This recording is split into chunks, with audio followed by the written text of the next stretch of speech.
Hi everybody and welcome to the MoneyMan and Moneyboy show. I've got Oliver Keohane. Great to be back, Ollie, after the international break. Yeah, and after the Queen's death. Yeah, it was tragic. It was a long break. No, look, it's always sad, but who cares? This is soccer. I'm Welsh, so God rest her soul, no disrespect. But we're here to talk soccer. A lot of leagues, a lot of games cancelled. Yeah. I was in London actually on the Thursday when she died, and was booted out of my hotel room and couldn't reschedule my meeting and couldn't reschedule a meeting coming back in because of the national mourning. So it cost me a lot of money in flights and everything else. I had to go to Nice where I was robbed. So it wasn't a good trip for me, to be honest, And there was not even soccer to comfort. There was no soccer. And you have this international break. I don't know, for anybody out there, I should know this, but what does it mean that the champion, this UEFA Nations League? Does somebody automatically qualify for the World Cup if they go through I just don't get it. It's just it seems like a competition that no one wants to be involved in. Yeah, I think just further sort of like saturates like an incredibly tough footballing season. Like you've got games happening all the time, and then as soon as you get into the swing of things, there's an international break. But well, could you imagine losing Haaland if you're Man City in an exhibition game? Then Norway haven't even qualified for the World Cup, and he gets his leg broken by some jobby on the field. Can you imagine the outcry of Man City fans? Yeah, maybe Liverpool should have paid. I don't know who Norway played, but maybe they should have, put a big envelope over for someone to take him out. But you see all these injuries all the time. I imagine that Pep would have been watching those games intently with his sole focus on that blonde mane, that beast of a man who's taking the Premier League by storm. I mean, just as he has with every other league that he's played in. His statistics are ridiculous. He's like a Clydesdale with 1,000 meter sprinting speed on the flat. He's just a beast. And the goals he's scoring with his feet too, or like ones the guys who go up for with their head. Yeah. Look, I knew he was going to do well in the Premier League, and you remember how after the game that Liverpool beat Man City in the Charity Shield, everybody was comparing Nunez. Yeah. And he was the star. Holland was a flop. How quickly it can flip, Ah, jeez. I mean, that's why I don't go on social media or read a lot of stuff on social media, or tabloidy stuff. I think that he shut up his doubters very quickly. Yeah. I don't know how many. He got 10 goals. He's got 10 goals in 9 games. Yeah. Maybe. Well, look for all sorts of records for him to break. And I read that Man City are predictable. Yeah, they're predictable. You can get him the ball. He's going to put it in the back of the net. As a goalie, you're going to predictably go into the back of the net, picking the ball out of the old onion bag and giving it back to you guys to kick off again. That's how predictable they are. So, there's a lot of shit out there. But let's get into the week ahead. We had a good week before that. I think we both got 5 out of 7. Yeah. The week before that, I got 1 out of 10. I have never in my life picked 1 out of 10. In fact, Larry the Lobster in a tank could go one side or the other and get better than 1 out of 10. I mean, it's just crazy. But that's the Premier League this year, Look, I mean, we're back with like such a great round as well after the break. The fixtures this weekend are, I'm off to Neisner and Joburg driving. So I'll be timing my thing so I can get there for the games, like for the kickoffs and make sure I don't miss any of the mouth-watering games this weekend. And it's another tough schedule this week. I mean, kicking off with the London derby, and then on Sunday you've got United City. And those both that starts the Saturday and that starts the Sunday. Well, you got 1v3 in a North London derby, Arsenal versus Tottenham. Yeah. And Conte, fair play to him. They're playing his style of football. He's definitely imprinted his DNA on that team. You got Harry Kane playing back, playing again like he wants to play the game. I mean, you had him and Richarlison scoring now in the international break. Yeah. So I think they'll have a lot of confidence kind of going in. I saw there was talk of Conte's going back to Juventus, and he very quickly came out and said he's enjoying life in Tottenham. He came out? Came out in North London. Okay, not the closet. And then, but yeah, it's interesting. I mean, it's not interesting, makes sense, but doing some reading before, you look at their head-to-head. The North London derby, Arsenal are way ahead. I think it's 79 to 61 games, which makes complete sense if you look at that era. But recently it's been a lot more evenly stacked, and there actually hasn't been an away win for either of the sides in 16 games, which is the longest ever in this North London derby, that neither of them has managed to get a win away from home. So yeah, I mean, based on that and based on Arsenal's form, even though the odds are fairly evenly, you would think would be evenly stacked, you kind of got to trust history with something like this, you know. And throw history right out in the garbage. Come on. I mean, okay. So I'm being Generation X and interrupting you because I'm all wise and powerful, which is bullshit, as we know. So I shut up. Tell me what you think. Are you saying a Tottenham win? No, I'm just saying that when it comes to history, I only study history in the recent form, meaning that. Well, that's what I'm saying. The last 16 games. So, what would that be? You're spanning 5 years. Yeah, I mean, has the team changed much in the last 5 years? That's where I look at it. You know, you could take it down to the last. You could take it down to the last 4 games. It'd still be 50-50. You've got great. You've got 2 teams going in the right direction. Yeah. You know, it's again. You're talking about games this weekend. We got Man City, Man U. We've got this game, Chelsea. We've got Chelsea versus Brighton. No, we've got Liverpool versus Brighton. So you've got the top of the table clashing this week, and you've got the bottom. I think we've got Nottingham Forest versus Leicester, 19 versus 20. Those games only get exciting come like the 36th week of the season. Well, I think let's start with our. So you think what's the score? What's the score? I'm saying that Arsenal win 2-1 at home. Yeah. You know, it's tough. I mean, look at Arsenal. They've only shopped 7 goals, but it's still 7 goals. You know, Tottenham have scored 18. They've scored 7. I see this game with some goals. I do. I like the over 2.5, but I don't think you'll get great odds on it. I am going to go for a 2-2 draw. Okay. Yeah, you're right. The over 2.5 only returns it's 1.66. That's not bad. I mean, you know, for me, the surprise team of the year has got to be Brighton. But Brighton's got a schedule now coming up that's, you know, they've got some tasty games coming up. Yeah, without Graham Potter though. Yeah, and it depends on the guy that's taken over. I don't even know his name. I hope he doesn't try and change the style of play because, you know. Well, they're very disruptive, you know. It's like you sort of see Brighton almost like not give these top tier teams the respect that like other mid-table teams do, and that's why you often get a Liverpool struggling against Brighton, Chelsea struggling against Brighton, because it's like they're not playing a name, you know. They're just, especially under Potter in the last few years, they're playing their style of play, and it's disruptive and it's tough to score against, you know. Yeah, absolutely. I mean, it's Brighton have only shipped 5 goals this year, so they're very tight at the back. They press, you know, their work rate. They probably outwork every team, but Potter's got was the guy there, and I think we're going to see a bit of regression from Brighton. Going forward.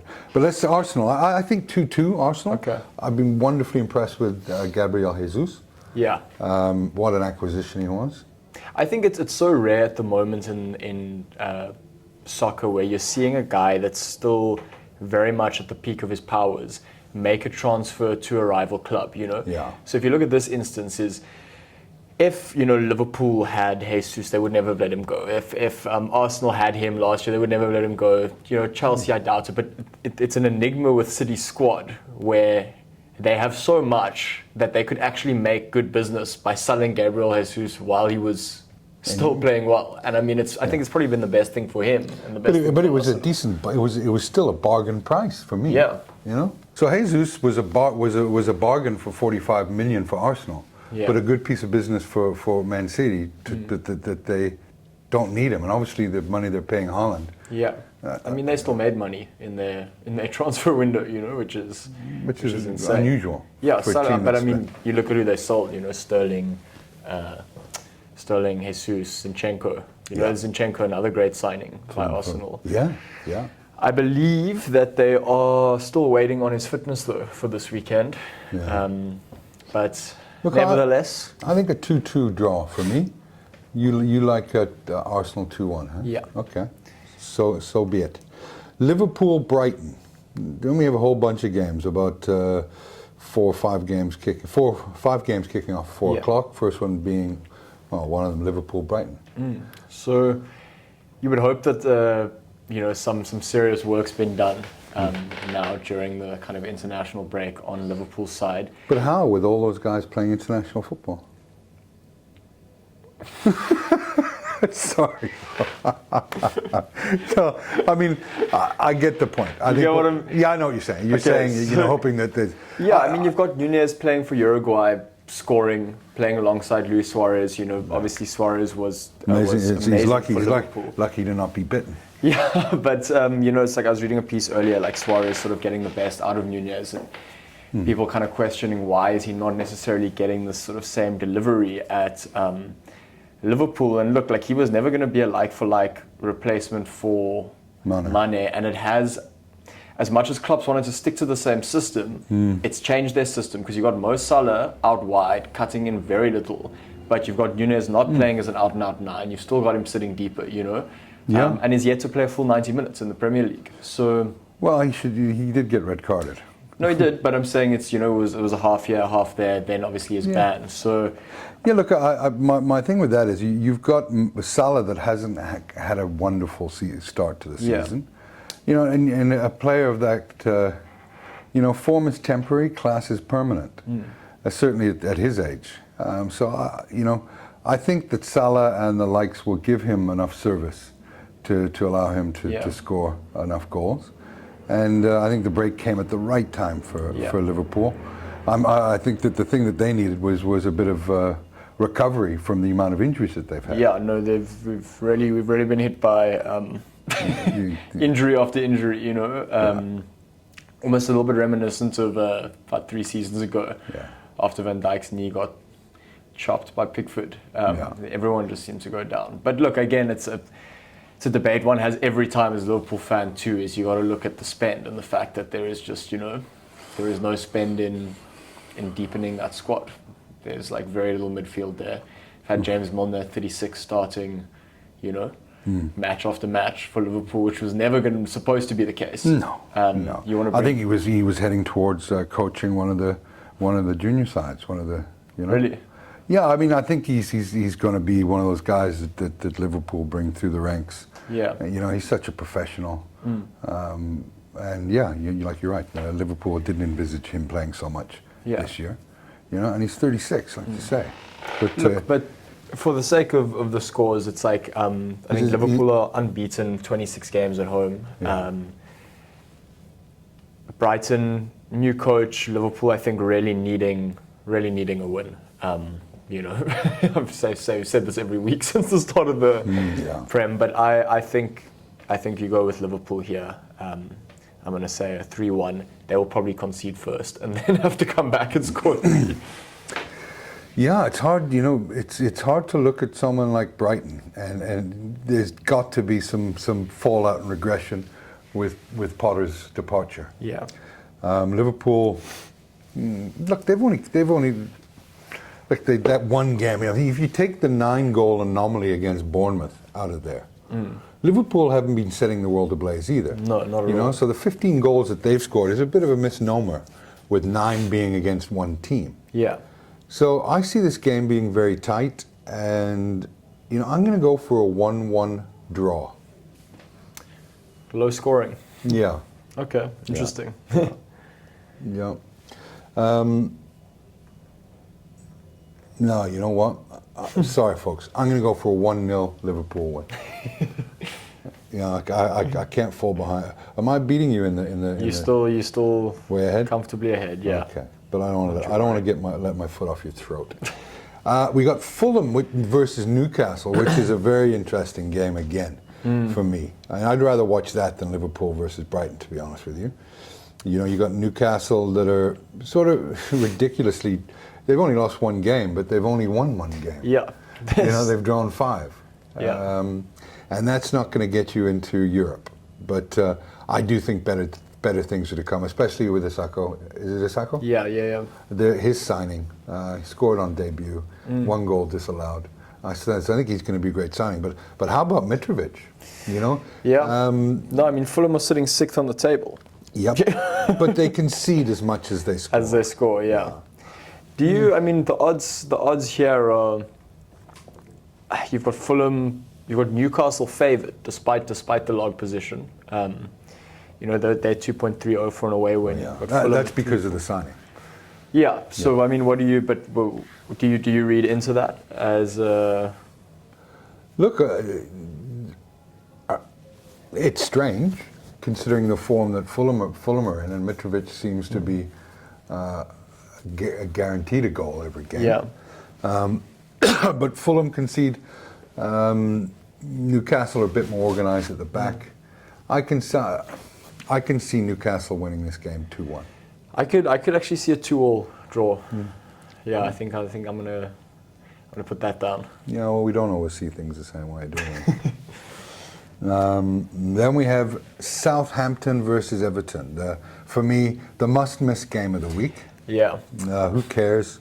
I'll say this, that Everton have looked reasonably well-shaped, especially at the back four. Calvert-Lewin's out again for this weekend in the near future. Yeah, I mean, not the kind of game you bet on. What's the over-under 2.5? 1.88 for over 2.5. 1.82 under. 1.82 under. Well, that might be the way to go, isn't it? Because you look at Southampton's. They've given up 11 goals, but Everton, I think they've only given up 6, if I'm not mistaken. They look a bit more solid. They don't have the punch from things. So I like the under on that. I think these teams get a 1-1 draw. Yeah, no, I agree. Yeah. Sometimes we do see things the same. Sometimes we do, eh? We've got then Crystal Palace versus Chelsea. This is an interesting game. Yeah. Another one. Another London derby. Crystal Palace not looking good in the table, but they're far better than their record indicates. For sure. They've had a tough schedule to start with, and as their schedule eases up a bit, they'll certainly climb the ladder. And you can never discount, I think we've shown, like we're seeing now, especially this year and sort of post-COVID and crowds being back, just that home ground thing in English football. I mean, in football in general. How you can't just take the favoured team just because, even though they're favoured, you can't necessarily take them when they're playing away. And Crystal Palace are at home. Look, you would like to think that Potter's had some time to work with his Chelsea squad and settle in. Yeah, that obviously missed the fixture against Liverpool. So he's been a couple of weeks within the system, but obviously yet to play a lot of football. I think based on Potter's record with Brighton so far, based on the squad that Chelsea have, I think you have to take Chelsea in this game, but I don't think it's going to be a comfortable one. Was it Crystal Palace, yeah? No, I'm going to say Chelsea. No, where's the game? It's actually, it's at Crystal Palace. So Selhurst Park, yeah. So, look,